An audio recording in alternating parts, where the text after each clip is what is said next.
Hey guys, magandang gabi. Welcome back po dito sa Gandara SRU channel for showbiz update. Andito na naman nga po akong muli, nagbabalik. Ang nagmamaganda po ninyo kachismosang Kim Pao, wala na pong iba, si Gandara, upang magatid sa inyo ng latest update and fresh happenings patungkol kina Kim Chiu and Paolo Avellino. And para nga po sa umagang ay gabing ito, ayan, pero baka umaga nyo na mapanood, ang tatalakayin nga natin pag-uusapan ay ang sasakyan ni Paolo Avellino na spotted. Abay, may sumisilip na sasakyan di umano. Ayan. Grabe naman talaga. Iba nga daw po ang beauty ng isang Kim Chiu. Hoy, grabe yan. Siyempre, hindi tayo papahuli sa mga ganyan chika. Aba, hindi pwedeng mahuli tayo dyan. Kaya naman guys, talakayin natin ito at pag-usapan. Pero bago ang lahat, syempre, sa mga hindi pa po nakaka-subscribe dito sa ating channel, pakiclick lang po tayo na subscribe button at notification bell na nandiyan sa baba para mag-updated po kayo at ma-notify tuwing may bago tayong chika at balita hinggil sa Kim Pao. Basta mga balita po na may kinalaman kina Kim Chiu and Paolo Avellino, sagot na natin yan. And bilang pasasalamat natin sa ating mga ka-Kim Pao na nakasupport po sa ating mga update. Narito at meron po akong ilang napiling basahing komento mula sa ating mga taga-subaybay. So maraming salamat po sa pagsuporta and pag-aabang ng akin pong update and shout out po sa inyo. So ang unang komento na napili nga po nating basahin para po sa gabing ito ay nagmula kay Madam Juanita Reyes. Madam Juanita, magandang gabi or umaga. Namang oras po ninyo mapanood to. So sabi niya, Kimerald ako. Pero sana, masiyahan na tayo. Masaya na si Kim kay Paolo Avellino at si Gerald Anderson naman, alam ko meron din. Kaya maging masaya na lang tayo sa bawat isa. At huwag na natin sirain ang bawat isa. Meron din naman silang naging ambag sa showbiz ng kasiyahan sa mga tagahanga. Yun nga, nang umangat lang si Kim at si Gerald, umangat din sa pagsosolo. Kaya ilagay na lang natin sa alaala na lamang ang masasaya nilang nakaraan. At wala na lang siraan. Kaya sinuportahan ko si Kim para kay Paolo Avellino, or sinusuportahan ko si Kim ngayon kay Paolo Avellino at kay Gerald. Hindi ko gusto yung naging ka-love team mo na si JB, kaya sa Kim Pao na ako dahil mahal na mahal ni Paolo Avellino si Kim. Kaya sorry. Okay. Anyway, nag-part ways na nga po. But so yeah, totoo naman guys, iiwan na natin yan sa nakaraan. Sus, kung tagal na.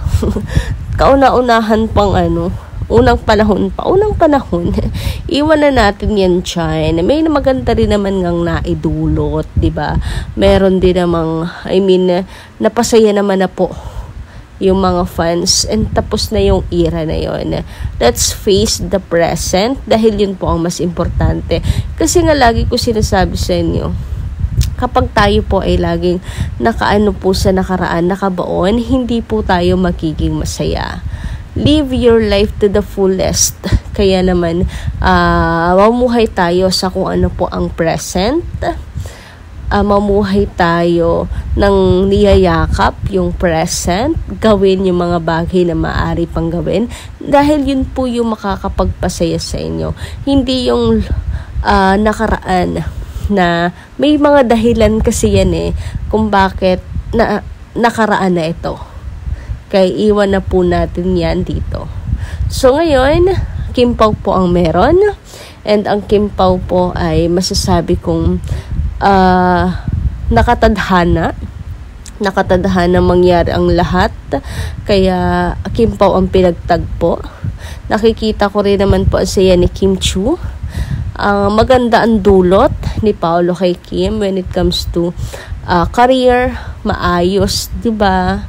Maayos po ang takbo ng career ni Kim Chiu. Sunod-sunod din po yung kanyang projects. Kaya nga nagkikigil yung mga bashers. Pagdating sa pag-ibig, hindi pa rin talaga po natin alam. Pero kung kasiyahan ni Kim Chiu yung atin pong pagbabasehan, ay mukhang maganda ang dulot ni Paolo Avellino sa kanya. So, kaya guys, Kim Pao ang meron. Kaya ito yung pag-focusan po nating lahat. Samantala, sabi naman sa komento ni Madam Vivian Karaig, magandarang gabi. Thanks, Madam Gandara. Makabadam naman, lakas makayayamanin. Huwag kayo, ni piso nga wala ako. Kim Pao fan tayo lagi ha. Thanks God. Thanks for your support pala. We love the way you report. Hihi. Kay rin pala. Thanks ha, Pao, kasi gusto kong mag-TikTok. Lagi silang tulungan. Tama ka po.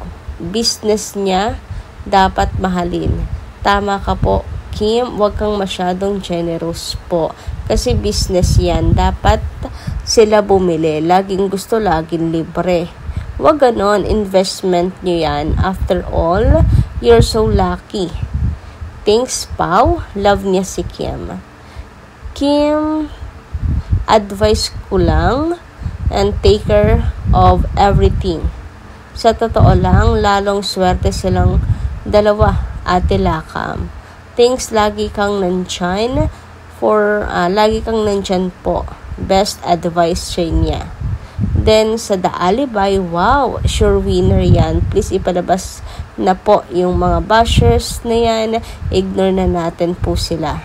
Walang magawa Mang-asar na lang sila. Basta dead ma lang yan. Sikat ang Kim Pao Tunay ang feelings Madam Vivian, medyo malabo yung ibang comments. But alam nyo, natutuwa ako na sinama nyo si Ate Lakam sa inyong comment. Kasi yes, thank you so much talaga po kay Ate Lakam sa kanyang guidance kay Kim, sa kanyang pag-aalaga, pagmamahal dito.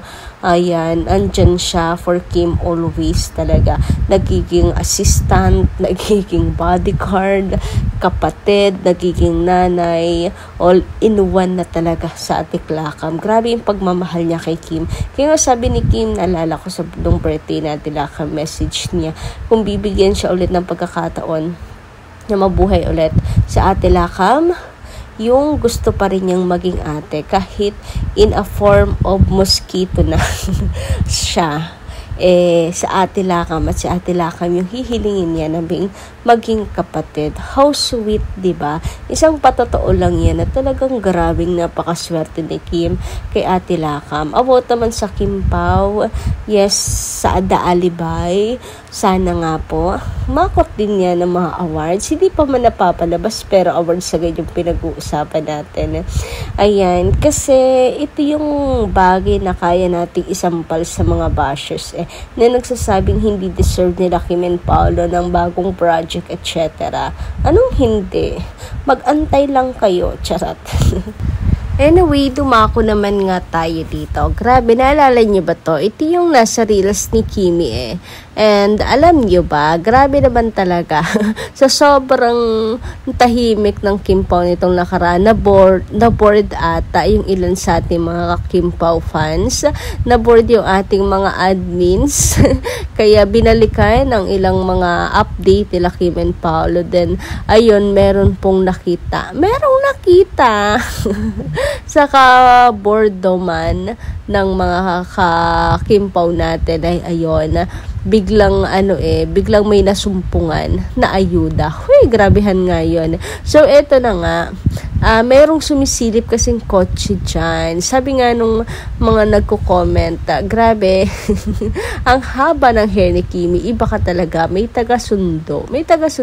Pero, speaking of taga-sundo, laging may nagsasabi na minsan sinusundo ni Pao si Kim. Minsan spotted si Pao na pinupuntahan si Kim sa Showtime. Pero meron din namang naamin si Kim, 'di ba, na pumunta si Pao sa Showtime. So, pero meron daw may mga may mga chances, ano ba? May mga pagkakataon na nauulit yon na dumadaan si Pao sa Showtime, etc. Sewan ko kung truth, pero ayun ang chika. May minsan na sinusundo pa nga daw po si Kim Chiu. Grabe naman talaga yon. About naman dito sa coaching ito, ayan, grabe guys. Hindi, reflection lang yan. Reflection lang yan. Pero, grabe yung mga nagko-comment, nakikilala daw nila yung kotse na yan. May sumisilip. Pero guys, kotse lang yan. Hindi natin alam kung kanino, pero kayo nang bahalang mag-isip sa bahala na yung dilulunes natin. Charot lang. So, ayan, anong inyong masisay patungkol dito? Since always you beside me daw po ang Kim Pao, hindi daw po posible. Ayan, akala ng lahat solo mode si Kimi, pero meron palang nakabuntot. Ay, grabe naman yun. Palagay nyo, ayan ganon din ba yung ano nyo, palagay ninyo? Is it Paula Avellino's car? Tingin nyo. Siyempre, sila po ay endorser ng Hyundai. Not impossible na magkasama silang dalawa. Anyway, dito lang muna aking update. Thank you so much guys sa inyong pakikinig. Nakita kasi po tayo sa susunod kong chikas. Marami pong salamat.